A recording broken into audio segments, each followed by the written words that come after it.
across town. As every townlet every 3 minutes. But I was 3 minutes away in a completely different community, as it happens in this area, and I was in Spring Valley somehow, which is strange because at number 1 Galileo at the corner, I'm in Suffern for some reason, and they 3 minutes away were in Spring Valley, so I'm from Spring Valley to Suffern in 3 minutes. Welcome to the community, l'chaim, l'chaim, l'chaim. And there, we had a crowd of non-Hasidim yet. They certainly don't identify as Hasidim. If you were to ask the people in the back, hear me, do I have to use a microphone?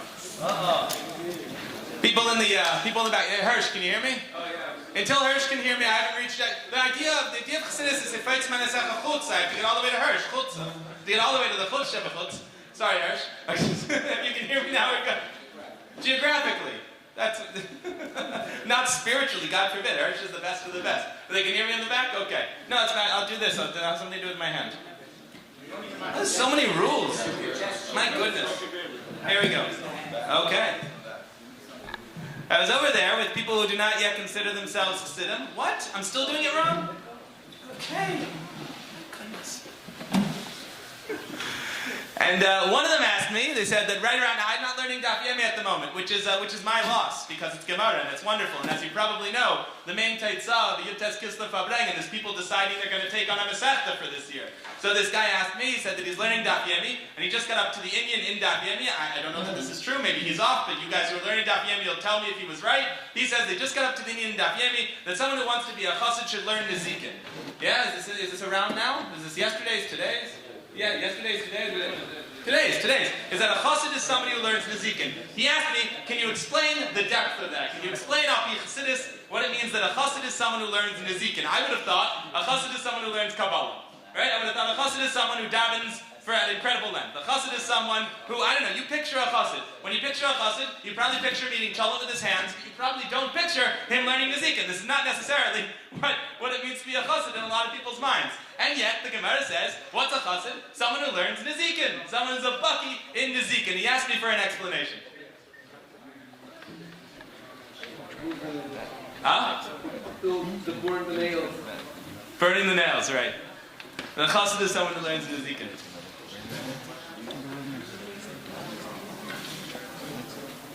Huh? Real Litvan question.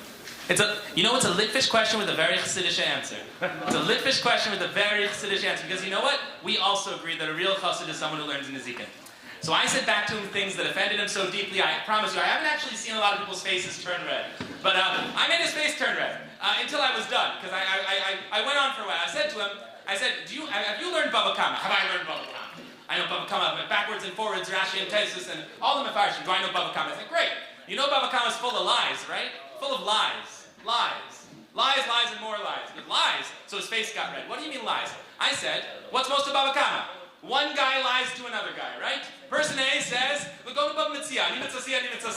have two people lying to each other. That's the way that Nezikin works. Is that one guy tells a lie about another guy, and the other guy says, no, you're lying, and the two of them come to Bezdin, these two liars, and oftentimes they're both liars, and sometimes they're arguing with each other about the most petty little things, and sometimes one person's ox kills another person, so sometimes they're damaging each other. We have Adam Mazik and Shara Mazik and all sorts of Arba Abbas and Nezikin is the way the Masechta opens. You have here people doing the most horrible things to each other, and there is not one name of God in the entire thing. Not Shem Hashem Chakim, you don't have Yud Kei Vavke, you don't have Elikim, you have none of you don't have Kel, you have none of the names that aren't erased. So we have here a book full of people being rotten to each other. Now, if this book falls on the floor, what do you do with it?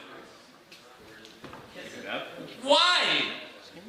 You kiss it. A book full of lies about people doing rotten things to each other. What are you doing kissing this book? Now, look, a Zoyar falls on the floor. A Sefer Torah, you'd fast.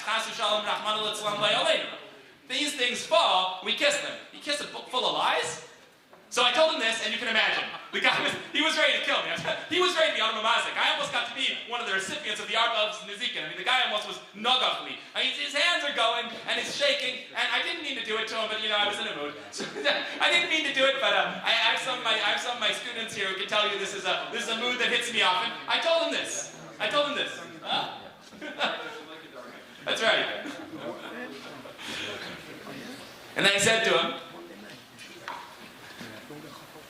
Eivishter is in the details. Eivishter is in the pratim. And if something is true, if something's an etzem, if something is the soul of something, if you really have reached the very, very top, the only way you can tell for sure is that it is changing the very, very bottom. And I'll give you an example of what I mean, and then I'll explain it about Nezikin. There's a Sikha from the Rebbe. The Sikha that we learned this week in our weekly Likutei Sikha shir. You guys should all come. It's on Monday nights. Yaakov in this past week's Parsha. Huh? Yaakov in this past week's Parsha. What? Yaakov in Parsha's Vayishlach. No, I'm like a Baal Kriya. Every time I hear somebody make a comment on the side, I want to know if I made a mistake. Do I have to go back? I didn't give them the address. I don't have to stop for Mendel. Mendel's an integral to Balagul. I have to stop for Mendel. Vayvasi Yaakov levadei. Vayvasi Yaakov levadei. Yaakov is stuck. Yaakov goes back to the other side of the river. You guys went to Cheder. Why did he go back to the other side of the river? What was he doing on the other side of Ma'var Yavik? Why did he go back? Tupperware. I believe Rashi says Tupperware Balaz. I'm just kidding. Pachim Ktanim. He goes back for Pachim Ktanim. Huh? Ziploc bags. Ziploc bags. Very good. Because nowadays Tupperware is expensive. I need to use a muscle like Ziploc bags. He goes back for Ziploc bags. I will have you know that several Mefarshim say that Yaakov was at his most petty at this moment. He was being petty and small, and he was an Eved Aveda. The Kli Yakar says this beferish. The Kli Yakar says the only reason why Samael, the evil Malach of Esav, was allowed to fight with him was because he did the big Aveda of caring about little things. He's supposed to be a tzaddik, and here he puts himself in sakanas and nefashis. He puts his life in danger to go back for plastic bags. He's an Eved Aveda. He's a petty little person. He cares about the details. What kind of Yid? What kind of Yaakov? You have Mefarshim who say this in Chumash. Also, there's a medrash that a lot of Mefarshim grab and take very seriously that says, "Vayvasi Yaakov levadei, einay milvadei," that Yaakov reached the level of Eibishter that is einay milvadei. That that Yaakov at that moment ascended to the level of Yiddishkeit where he's one like the one God. How do you miyashin these two ideas? On one hand, Yaakov is reaching the very highest level of spirituality. On the other hand, he is being incredibly petty. And the Rebbe's answer in the Sikha, in Chelek Tez Vav, is that Yaakov was reaching the very highest level of Judaism, of spirituality. And when you are at the very highest level, the only way you can tell is that the biggest people care about the smallest things. Is that it's one peirush. Is that only someone who is really maxing out their relationship with God would care about the Tupperware. And the fact is that only somebody who has reached the very heights of Yiddishkeit cares about Nezikin. That is, that you tap into God at the very highest level, what that looks like practically is Eibishter talking to two people lying to each other, to one ox scoring another ox. Chassidus is expressed in Nezikin. Chassidus is expressed in the Daled Amos of Halacha. If you want to know where Chassidus shows up the most, it's in your chumras, in your frumkai, in your Daled Amos of Halacha, and in the fact that you are invested in Mikla de Torah. The fact is that Chassidus is not found at the bottom of the Zayar. Chassidus is found at the bottom of Tesis, and it's not something we say often enough, and I think it's something to remember, is that if you really want to know what makes a chassid, it's somebody who is obsessed with Nezikin. Because if you really are tapping into Eibishter the way he is, Eibishter Alein Ein Milvadei, you're dealing with Pachim Ktanim. You better be dealing with what happens with Taina Sheker and Sharshanagah Chesapara. This is what it means to be a chassid. A couple years ago, you guys wouldn't remember this because you lived in Muncie, but there was a thing called COVID that they had in other places. Not in Muncie, not in Muncie, of course, there was no COVID here. But in other places they had COVID.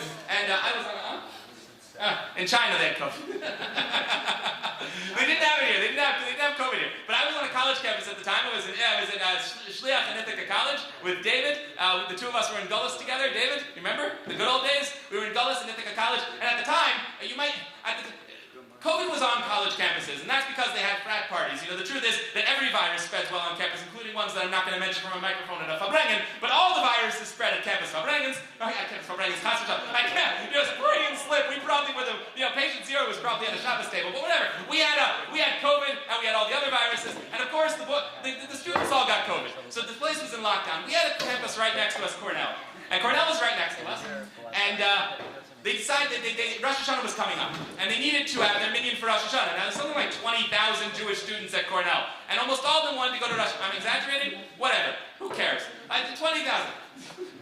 There's thousands and thousands of Jewish students at Cornell. They want to make a Rosh Hashanah davening, and the problem is, you can't make a Rosh Hashanah davening because you're only allowed to have like 5 people in a room at a time. They were able to make some sort of exception. They said, okay, we're going to make an exception to the rule. Since you need a minyan, you are allowed to have 10 in a room at a time, not a single more. Even if they're masked, even with windows open, you can hate the politics. I'm telling you, these are the rules we had to deal with. Okay.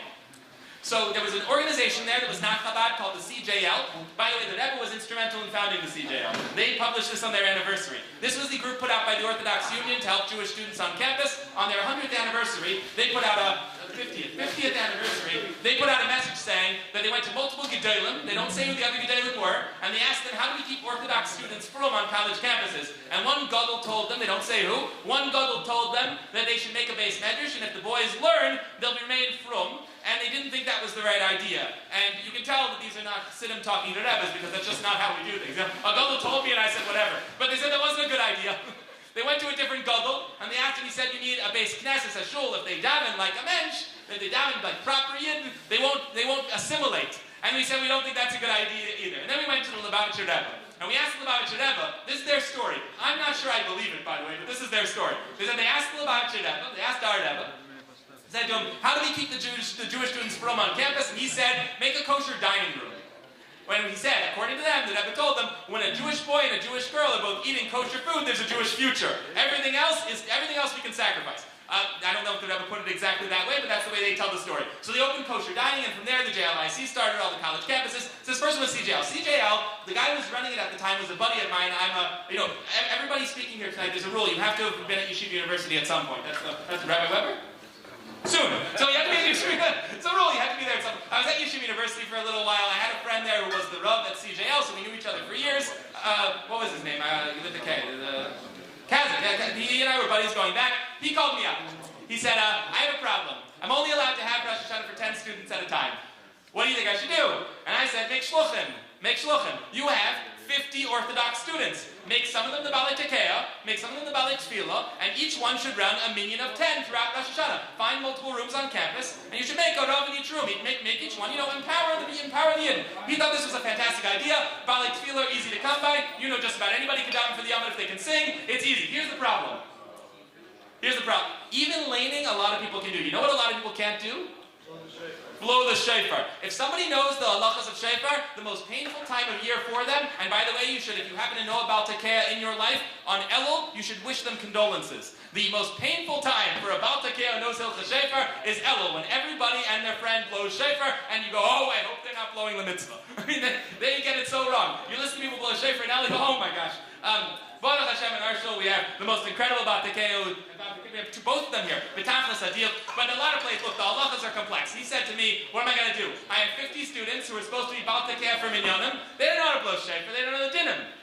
He asked me, do you know the dinim of shofar? Now, if you know Lubavitchers, you know that every Lubavitcher knows how to do several things automatically. You get it as soon as you when they give you your beard and your hat, they also give you laning Megillah, blowing shofar, juggling, and magic. I don't know why. These are the things we all know how to do from our childhoods. So, of course, I know how to blow shofar. I know the dinim. I'm a bucky. As a matter of fact, I'm such a bucky that when I was in Yeshiva in Eretz Yisrael, the first time I wanted to blow shofar in Eretz Yisrael, I was learning at the time in Yeshiva's Kerem B'Yavna, a Hesder Yeshiva. May God protect all of my friends now who are fighting on the front lines. L'chaim, l'chaim. I told my Rosh Yeshiva there that I wanted to go on Mivtzem. I was a Lubavitcher. It wasn't in Lubavitcher Yeshiva, but I wanted to go on Mivtzem. So I said to them, I want to go blow shofar at a local kibbutz. The kibbutz was on the other side of an open field where there were 2 attack dogs and a bunch of Asian workers. And you had to get through both of them. And I had to get to the other side of this field. I asked them, can I go blow shofar over there?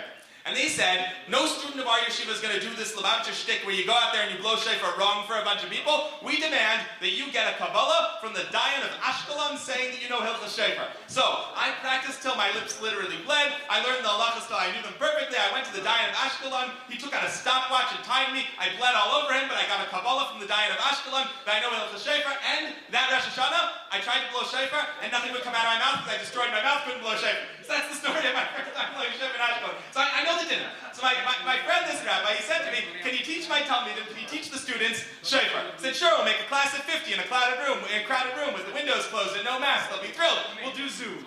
So I got them on Zoom, which was invented by COVID. I got them on Zoom. We used to do other things. I got them on Zoom, and I figured, I'm a chassid after all. I can't do hilchas shofar and not teach them a little chassidus, right? You got to do such a thing. So I said to them, we're going to do. I promise I'm not going to be bad. I'm not going to turn your 2-hour share into a chassidus share where I tell you at the end, don't forget to Kia. I promise to tell you the dinner, but 15 minutes at the front's for me. I'm telling you a mimer on shofar. So I gave them the mimer that you're supposed to learn before you blow shofar, Lavin Tekiah shofar from the Alter Rebbe. I summarize it obviously because it's not a 15-minute discussion, but I taught them a little chassidus. And as you may have, those of you who know me, and those of you who are getting to know me probably know too. I have a personality, as they say, and they were interested in the chassidus.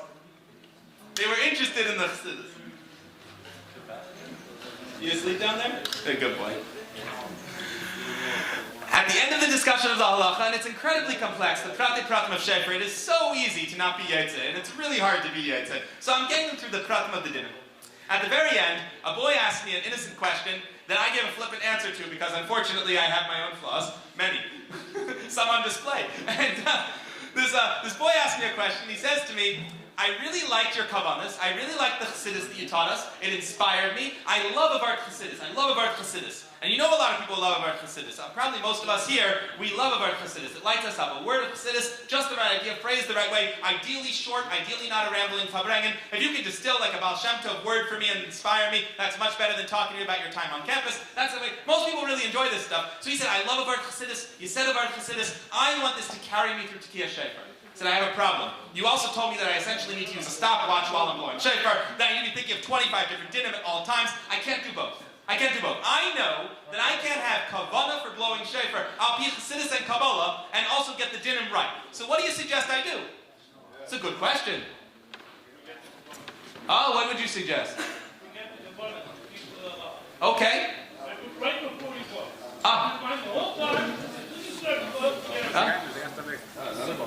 Yeah. Yeah, my bad. We'll talk about something else. So, by the way, I gave him two answers. One flippant, one real. My real answer was exactly what you said. So you're right. But I also gave him a flippant answer. I told him, you know, there's a rumor, there's a rumor that Eibishter is in the Daled Amos of Halacha. Maybe you'll find more inspiration by getting the dinim right than you will from some Inyan in Kabbalah. And although that is a flippant answer when put that way, it is the outcome of Chassidus learned properly. Chassidus learned properly, and we're going to finish in 1 second and do a lot more singing because that's also one of the outcomes of Chassidus, is a good niggin and the inspiration. I got to tell you, Chassidus being done right, Chassidus done right is a Taisus. Chassidus done right is a Shulchan Aruch. Chassidus done right is the Daled Amos of Halacha. The highest thing, when you're reaching the level of Ein Eid Milvadei, you can tell it by the fact that you're dealing with Pachim Ketanim. If you're really a chassid, you can tell it by the fact that you're Oisik and Nezikin. If you really are reaching the very highest levels of Yiddishkeit, what that looks like is a dedication to the Pratim, the Dikduke Mitzvah of Nigla de Torah. Turns out, Eibishter's in the Daled Amos of Halacha. Who knew? But Derech Afshir, that might be why the Pearl Yitzah, the outcome of a Farbrengen, should be related to the day. Today is the day where we celebrate the revelation of Chassidus. And what are we supposed to do by the end of this Farbrengen? Decide what Masechta and Shas we're going to learn next year. Not what Sefer Chassidus we're going to learn next year. Not what Inyan we're going to dive into in our davening. The outcome of a Yutes Kislev Farbrengen is what Masechta are you going to learn next year. That's not by mistake. The outcome of the revelation of Chassidus done properly is that I am learning Gemara. And that's what it looks like. That's the effect. Somebody who's reached Ein Eid Milvadei is Esek and Pachim Ketanim. And somebody who's really nailing Kavanas HaShefer has every diktuk halacha down perfectly. Chaim, Chaim.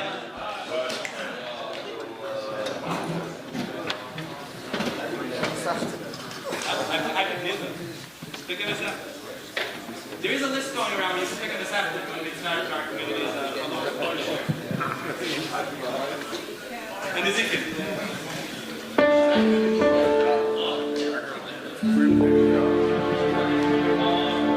We taki gave the Torah of Sinai, the Yaidet Moshe, mit Ohar Adavam. A Chassidus heimt auf a Mensch, aber was ground a Mensch. To get grounded is a blood gemurah, mit Ohar Adavam.